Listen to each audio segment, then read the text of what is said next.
Rétro Hebdo. Rétro Hebdo.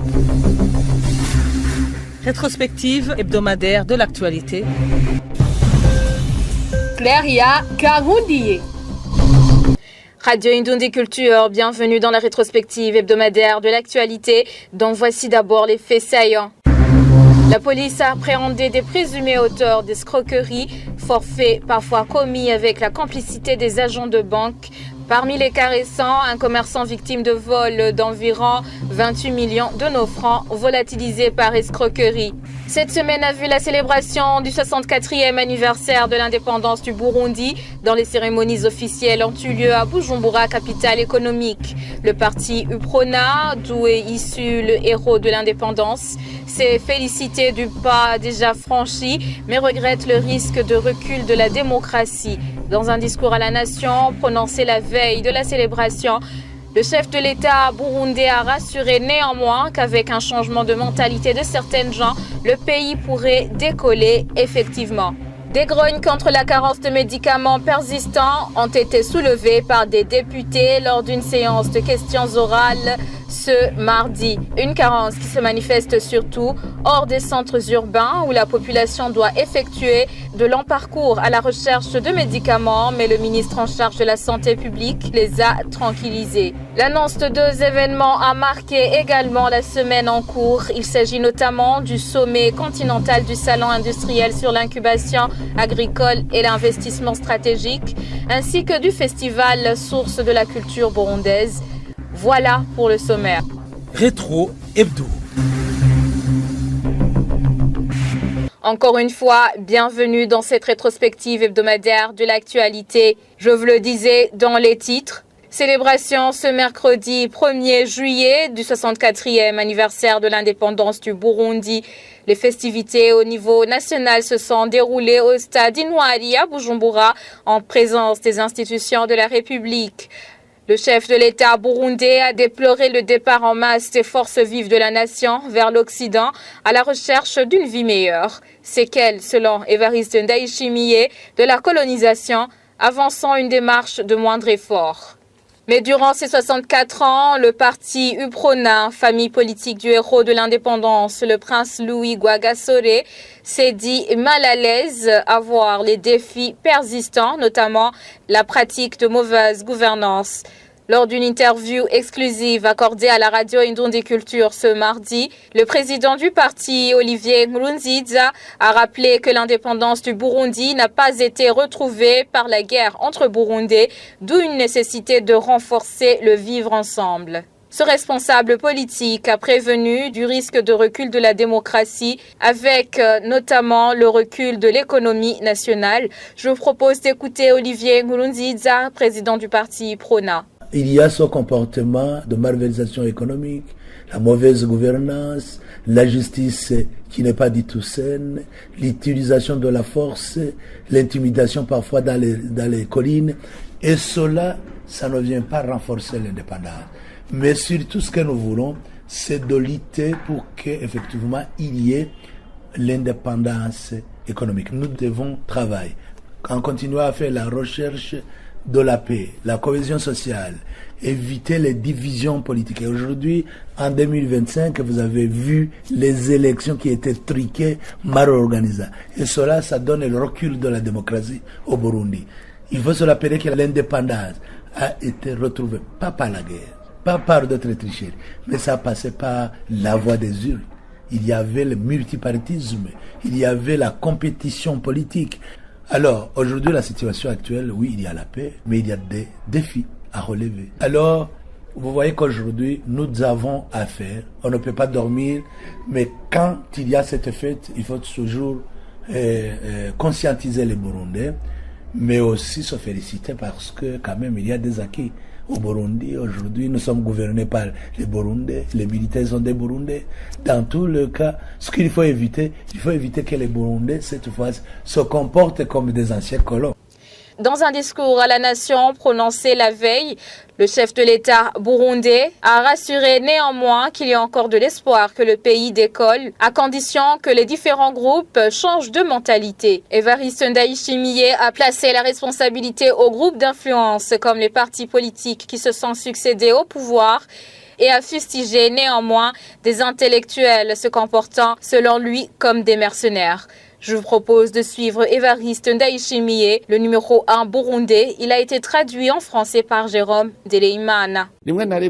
Quelquefois, je comprends les intellectuels qui se comportent comme des mercenaires, car c'est ce que les colonisateurs nous ont appris. Même ces pays que vous prisez étaient comme nous. On ne peut pas ne pas téter le sein de sa mère sous prétexte qu'elle a la gale, raison pour laquelle je voudrais d'abord attirer l'attention du parti Prona, dont étaient issus ceux qui ont lutté pour l'indépendance. Sachez que le prince Rwagasore n'était pas le libérateur de l'Uprona seulement, c'est le héros du Burundi, raison pour laquelle les upronistes devraient servir d'exemple pour sauvegarder son héritage devant les autres. En deuxième lieu, je fais un clin d'œil aux groupes qui se réclament apolitiques et les confessions religieuses, en particulier l'Église catholique. Que vos enseignements donnent de l'espoir dans le pays. Le parti Frodebou était sur le point de faire renaître la conscience à la bonne gouvernance et a été décapité. Qu'ils sachent que le combat pour la consolidation de l'indépendance continue. Le héros de la démocratie, Ndadaye Melchior,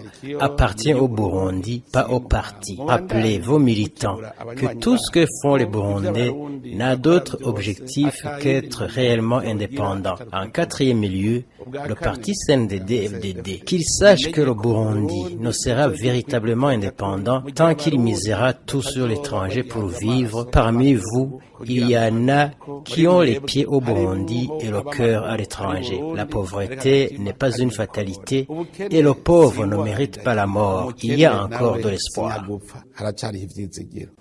Évariste Ndayishimiye, c'est le chef de l'État burundais. Il a été traduit par Jérôme Ndereimana. Parlons sécurité à présent.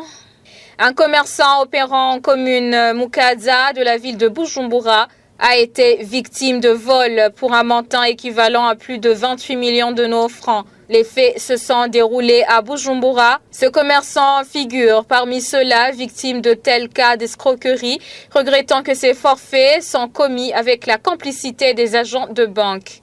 Le porte-parole de la police, Désiré Nduwimana, a précisé que ce n'est pas la première fois que des forfaits pareils sont commis. Les détails avec Olivier Ekwizela. C'était au cours du 25 juillet 2026 où un groupe de gens venait s'approvisionner du matériel comme des lampes et tuyaux d'eau à la société dénommée One Family Company. Après avoir terminé des négociations, ils se sont convenus que le paiement d'argent doit se faire par virement dans le banque comme l'indique Benjamin Douai, commerçant et en même temps responsable de la dite société. Il fait savoir que ces gens ont présenté un bordereau de virement de la banque CRDB, ce qui lui a permis d'aller vérifier qu'il s'agit d'un document authentique. Ce commerçant n'a pas tardé à se précipiter à la banque et on lui a confirmé que ce bordereau est réel pour dire que ses clients avaient droit de partir avec ces matériaux achetés tout en sachant que le montant versé sur son compte doit lui parvenir dans 24 heures. Après avoir constaté que ce montant n'est pas sur son compte, Douai a rejoint la banque pour demander le motif. Au départ, le réceptionniste lui répondait qu'il n'est pas au courant de cette affaire et à la fin il lui a été dit que cela n'engage que lui. Des choses ont continué jusqu'à ce que les présumés auteurs reviennent pour s'approvisionner d'autres matériels. Ils ont suggéré que l'opération de virement se fait à une autre banque. Le commerçant s'est alors inquiété puisque les étapes se sont déroulées de la même manière bien que ces matériaux n'ont pas été donnés. Le commerçant a tout de suite appelé la police pour intervenir. Face à cette situation, ces banques citées ci-dessus jusqu'à présent n'ont pas encore réagi.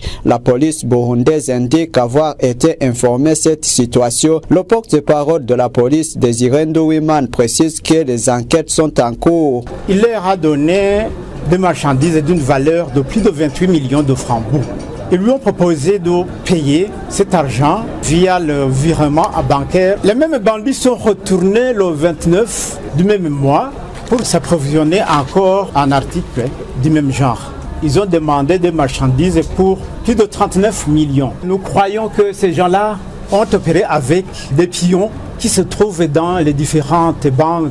Il faudra vérifier s'il n'y a pas de personnes qui coopèrent avec ces malfaiteurs. C'est le devoir de la police de continuer les investigations pour découvrir la vérité. Selon la police burundaise, 6 présumés auteurs ont été appréhendés pour des réseaux d'enquête et des documents comme carnet de chèques de différentes banques, des cartes nationales d'identité, un passeport diplomatique et ordinaire, des monnaies locaux et étrangers, etc. ont été saisis. Rétro Hebdo. Radio Indundi Culture, poursuivant cette rétrospective hebdomadaire de l'actualité. Les premières amendes suite au non-respect des règles d'hygiène et de salubrité publique suite à l'application de l'ordonnance ministérielle conjointe du 18 février 2026 ont été infligées ce mardi lors d'une descente effectuée par 4 ministres en province de Bujumbura, alors que le gouvernement burundais a décrété le mois de juillet comme celui de l'application de la dite ordonnance ministérielle. Le ministre en charge de l'Intérieur a promis une application sans complaisance. Encore une fois, les précisions d'Olivier Kwizera. Lors d'une descente dans les communes Mukaza, Nahangwa, Mugere de la province de Bujumbura pour évaluer l'état des lieux de l'hygiène et de la salubrité, le ministre de l'Intérieur, du Développement communautaire et de la Sécurité publique, Leonidas Ndaruzaniye, a indiqué qu'il y a des avancées qui s'observent dans certains lieux. Le même ministre a déploré déjà qu'ils sont toujours en arrière en ce qui concerne la mise en exécution des règles relatives à l'hygiène et la salubrité publique. Il a fait savoir que l'ordonnance ministérielle portant fixation des amendes imposées aux contrevenants est désormais mise en application. L'un des propriétaires des bars et restaurants appelé Bar Kumuri, tout près du marché central de Bujumbura, qui a été subi d'une fermeture suite au manque de l'hygiène, a précisé qu'il est prêt à faire des activités d'hygiène en son lieu de travail et il a par la suite demandé l'ouverture de son bar. Au cours de cette descente, le ministre Ndaruzaniye a annoncé une campagne zéro déchet au niveau national au cours du mois de juillet 2026. Une descente constituée de 4 ministères, dont celui du ministère de l'Intérieur, du Développement communautaire et de la Sécurité publique, celui de la Santé publique, celui des infrastructures, ainsi que celui du ministère de la Communication dans les 3 communes de la province de Bujumbura a eu lieu dans le cadre de mettre en application l'ordonnance ministérielle conjointe du mois de février 2026 portant fixation des amendes infligées aux contrevenants à la réglementation relative à l'hygiène et à la salubrité publique. La population est appelée à faire la propreté dans leur ménage et au milieu de travail et l'administration doit veiller à ce que l'audit ordonnance soit mise en exécution. La société Afritextile a été infligée ce mardi à payer une amende de 505 000 francs et des bars et restaurants ont été imposés à payer d'amende variant entre 5 000 et 105 000 à défaut d'hygiène.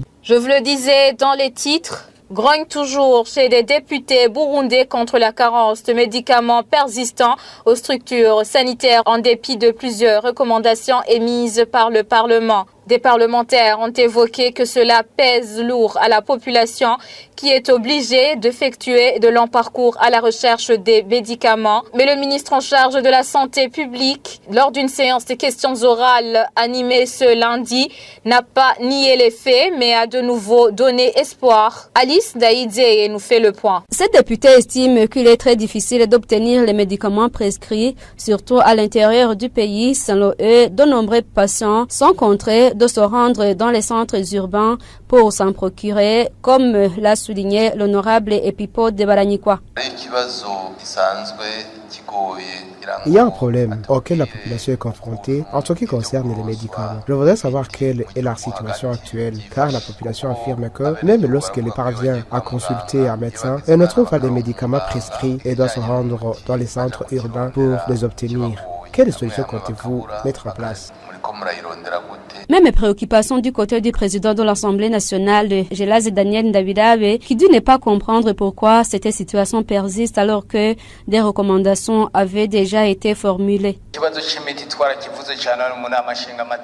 Ce problème a été largement débattu ici. Nous avons même formulé des recommandations concernant les médicaments gérés par la CAMEBU, ainsi que ceux destinés à la fonction publique. Nous voudrions savoir quelles mesures vous comptez prendre à ce sujet. Le ministre de la Santé publique, Fidel Nkezabahizi, a indiqué que des mesures sont déjà en cours pour trouver solution à cette situation. Aujourd'hui, je ne reçois plus de messages faisant état d'un manque de médicaments dans les structures de santé. Toutefois, cette situation ne constitue pas une solution durable. C'est pourquoi nous avons engagé des discussions avec la Banque mondiale afin d'obtenir des stocks pouvant couvrir une période d'au moins 6 ans. Comme vous le savez, la CAMEBU dispose de fonds en monnaie nationale, alors que les approvisionnements se font en devises. Je tiens néanmoins à rassurer que des solutions sont en cours pour garantir la disponibilité des médicaments. En début d'année, alors qu'il était invité à la Chambre basse du Parlement, le ministre de la Santé avait déclaré que 60% des médicaments prévus pour cette année étaient déjà disponibles. Ce lundi, il a annoncé que les 40% qui restaient seraient aussi disponibles. Dans le domaine de l'éducation, vous saurez que des acteurs éducatifs au niveau de l'Union africaine se sont réunis à Bujumbura dès ce jeudi pour discuter à fond la problématique de l'éducation des filles et des femmes sur le continent. Il a été noté le taux d'achèvement du cycle secondaire qui n'est qu'à 37% chez les filles en Afrique subsaharienne, suite entre autres à certains grands obstacles, notamment la pauvreté, les mariages, les grossesses précoces, les crises cycliques au niveau du continent. N'est-ce pas, Nolis Douimana? Ce sont les quelques défis ayant attiré l'attention des intervenants au secteur éducatif au niveau du continent. Environ 40 délégations de pays membres comprenant ceux du Burundi, pays hôtes y ont pris part. Ils ont tour à tour fustigé tout ce qui est barrière à l'éducation des filles, un frein sérieux aux objectifs de développement fixés par l'Afrique. Au Burundi, le ministre de l'Éducation semble donner espoir. Le gouvernement s'est engagé à poursuivre les réformes visant à renforcer l'équité, l'inclusion et la qualité de l'éducation de tous les enfants en général et toutes les filles et femmes en particulier, pour bâtir une société prospère, pacifique et résiliente. Le contexte est présent ne rassure non plus. On mentionné les étudiants de l'université du Burundi évoluant dans des conditions d'apprentissage extrêmement difficiles avec la cherté de la vie, incluant le problème de logement surtout à Bujumbura, ce qui fait que certains jeunes interrompent le cursus académique. Le cas du Burundi n'est pas isolé. Les chefs de délégation ont évoqué les effets du changement climatique, les crises cycliques et d'autres facteurs entraînant les abandons scolaires. Ainsi, la Commission de l'Union africaine en charge de l'éducation, la science, les TIC et l'innovation appellent à un investissement au programme d'éducation sensible au genre. Ambassadeur Selim Malika, vice-présidente de la Commission. En investissant dans les filles et les femmes, nous investissons simultanément dans plusieurs générations et dans l'avenir même de notre continent. Les bénéfices de l'éducation des filles dépassent largement le cadre scolaire. Ils se traduisent par une croissance économique plus inclusive, une réduction de la pauvreté, de meilleurs indicateurs de santé, une participation accrue des femmes à la vie politique et un développement plus durable de nos sociétés. Le taux d'achèvement du premier cycle de secondaire chez les filles au niveau africain ces dernières décennies comptait à seulement 37%, avec un grand fossé en Afrique subsaharienne, tandis qu'il est à quelque 33,8% au Burundi, là où le taux d'inscription des filles avoisine 25%. L'enseignement supérieur au niveau des cycles de baccalauréat, c'est l'annuaire des statistiques en 2024. Et l'organisation Solidarité de la jeunesse chrétienne pour la paix et l'enfance, Sojepai Burundi, a appelé à l'institution de la socialisation de tous les enfants en âge de scolarité comme solution selon elle pour contrer les abandons scolaires inquiétants chez les filles. Le directeur général adjoint de la Sojepai Burundi, David Ninganza, a proposé la réintégration scolaire plus ou moins directe des filles victimes de grossesse en milieu scolaire, afin d'éviter que le Burundi n'ait toujours un problème de représentativité des femmes dans les instances de prise de décision. Je vous propose de suivre David Ninganza, directeur général adjoint de la SOGEPA et Burundi. Au niveau national, nous avons vu que la majorité des filles entrent, mais au fur et à mesure qu'on continue, on observe les filles qui abandonnent pour de multiples raisons. Il y a des grossesses non désirées, le mariage précoce, il y a la pauvreté. Quand la famille est victime de la pauvreté, on choisit que la fille soit déscolarisée. Imaginez-vous. Quand il y a une fille qui tombe enceinte, elle est contrainte d'abandonner l'école. Il y a même quelques articles qui déscolarisent l'enfant. Imaginez-vous l'article 70 qui dit que la fille victime de grossesse non désirée doit réintégrer l'école une année après 12 mois d'allaitement maternel. Est-ce qu'on peut sanctionner une victime ou bien on l'accompagne? À l'université, les filles sont moins de 30%, alors que dans les institutions, la loi Arusha nous donne 30% pour les filles et femmes. Comment avoir 30% que nous avons vu qu'il a accès 28?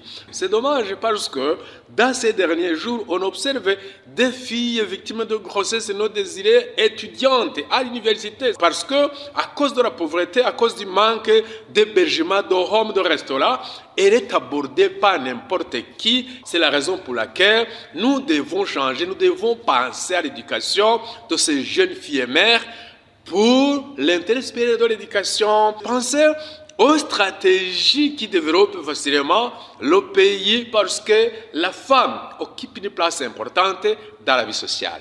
Toujours en page éducation, plus de 2 mois après la suspension de l'école internationale de Gitega par le ministère en charge de l'éducation, au motif qu'elle fonctionne sans cadre légal, la direction de l'établissement et le corps enseignant se sont réunis en assemblée générale ce vendredi. La direction ainsi que les parents ont déclaré ne pas comprendre comment cette école qui fonctionne depuis 43 ans pourrait être considérée comme étant en situation d'irrégularité et se sont engagés à transmettre au ministère l'ensemble des documents administratifs sur lesquels repose le fonctionnement de l'établissement afin que celui-ci réexamine la décision de suspension. Depuis Gitega, les précisions d'Anissé Nangouvu. Toutes les personnes susceptibles de porter leur voix plus loin sont appelées à agir pour permettre à l'école internationale de Gitega de continuer à œuvrer en faveur de la jeunesse en ce moment où, au cours de cette année scolaire 2025-2026, elle est comptée 736 élèves et écoliers. C'est un appel formulé hier dans l'après-midi par les participants à l'Assemblée générale des parents d'élèves de l'école internationale de Gitega en vue d'échanger sur la gestion de la correspondance du ministre de l'Éducation nationale et de la recherche scientifique du 16 avril 2026 qui a annoncé la fermeture de cet établissement à partir de la rentrée scolaire prochaine et le refus de la demande de cette école de l'agrément de la section maths statistiques.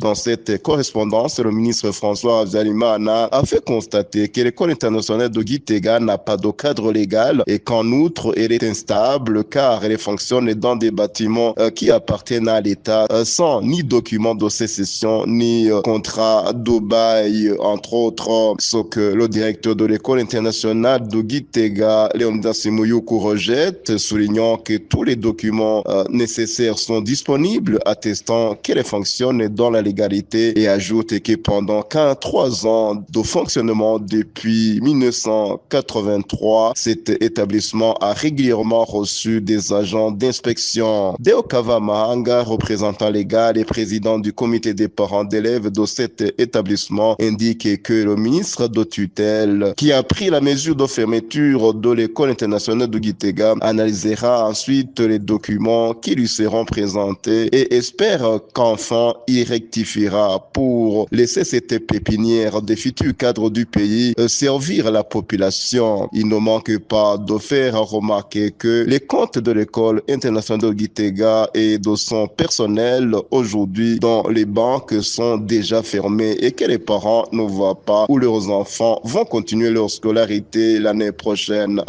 Gitega, Radio Indoundi Culture. Courte pause et poursuivant cette rétrospective hebdomadaire de l'actualité. Rétro Hebdo. Les exploitants des marais de Nganga, en zone Gatumba de la commune Nangwa en province Bujumbura, saluent la fin des conflits qui les opposaient à des personnes qui se réclamaient propriétaires de ces terres. Après plus de 2 ans que nous parlons de ces litiges, une commission composée d'agriculteurs et de responsables administratifs a été mise en place et a pu apporter une solution à ce problème. Jotam, il a tout dit, nous en dit plus. Il y a 2 ans, nous vous parlions des conflits fonciers qui avaient éclaté après le retrait des inondations qui recouvraient ces champs. Jusqu'aujourd'hui, même si les eaux se sont retirées, certains endroits restent encore marécageux, comme ces conflits sont expliqués par les agriculteurs de la localité. Cela est arrivé. Certains voulaient s'approprier des terres des autres, mais les vrais propriétaires disaient « pas question ». Au fait, actuellement, à Ogradé, s'il voit un endroit inexploité suite à la fermeture, une fois ouvert, il cherche lui aussi à y obtenir une terre. Mais ils ont dit non. Ici, nous sommes des héritiers, d'autres les ont reçus de la part de la zone. Pour trouver une solution à ces conflits, une commission a été mise en place afin d'étudier ces litiges et d'y apporter des réponses, comme l'explique Thomas Manirama, membre de cette commission. Maintenant, les conflits sont terminés. Un comité mis en place y a apporté des solutions, soit à ceux qui voulaient prendre des terres des autres. Maintenant, il n'y a pas de litige. Depuis la mise en place de cette commission, les cultivateurs des marais de Nhanga se disent désormais soulagés, affirmant qu'aucun nouveau conflit n'a été signalé récemment. Je n'ai pas entendu depuis récemment un litige foncier lié à l'accaparement des terres des autres. Même dans les endroits où les zones ne se sont pas encore totalement retirées, les exploitants de ces marais indiquent que les propriétaires des terres inondées sont connus. Thomas Manirama espère ainsi qu'aucun autre conflit ne surgira à l'avenir. Il n'y aura pas de conflit qui éclateront, car chacun se dirigera dans sa propriété et il connaît où elle se trouve et ses délimitations. Une partie de ces terres avait été attribuée à des citoyens burundais par l'administration de la zone Gatumba en 1996, après le retour dans leur pays d'origine des Congolais et des Rwandais qui y vivaient auparavant. Jotam, il a tout dit. Parle-nous également du festival dénommé Source de la culture burundaise, organisé par l'association Linox au cours de ce mois de juillet, dans l'objectif de redonner de la valeur aux traditions et aux coutumes ancestrales du Burundi. Les danses traditionnelles, les chants burundais, les contes, les tambours, les habits traditionnels, les plats et boissons d'autrefois, ainsi que les activités artisanales et technologiques figurent parmi les principales attractions qui seront présentées lors de ce festival culturel. Bruno Roger, chargé de la rédaction au sein de l'Inox, structure organisatrice de cet événement, explique les motivations qui l'ont conduit à cette initiative d'organiser pour la première fois ce festival. Après avoir analysé et trouvé que plusieurs composantes de notre culture perdent leur valeur et tombent dans l'oubli au fur des années, surtout chez nos jeunes, comme la manière de vivre de nos ancêtres, leur alimentation, leur habillement, les chansons et beaucoup d'autres. Ce festival dénommé Source de la culture, c'est notre contribution dans la préservation et la valorisation de la culture burundaise. Au ministère de la Jeunesse, des Sports et de la Culture, les responsables affirment que certaines valeurs culturelles burundaises risquent de disparaître si la jeunesse ne s'y intéressait pas davantage. C'est ce qu'a rappelé Aline Munyaneza, directrice générale chargée de la culture burundaise. Plusieurs jeunes sont accros à la modernité et oublient notre culture et ne s'efforcent pas à la connaître. Nous souhaitons alors que les jeunes prennent le devant pour véhiculer les bonnes pratiques et mœurs qui ont toujours caractérisé les Burundais. Vous savez aussi que notre histoire a toujours été transmise de bouche à oreille et on trouve que ce sont les personnes âgées qui connaissent cette histoire et risquent de décéder à tout moment. Donc parmi le patrimoine immatériel du Burundi, il y a beaucoup d'éléments qui risquent de disparaître. C'est pourquoi nous avons besoin que les jeunes prennent le devant pour faire connaître ce patrimoine et ainsi constituer des archives via des images et des écrits afin de pouvoir les conserver pour la génération future.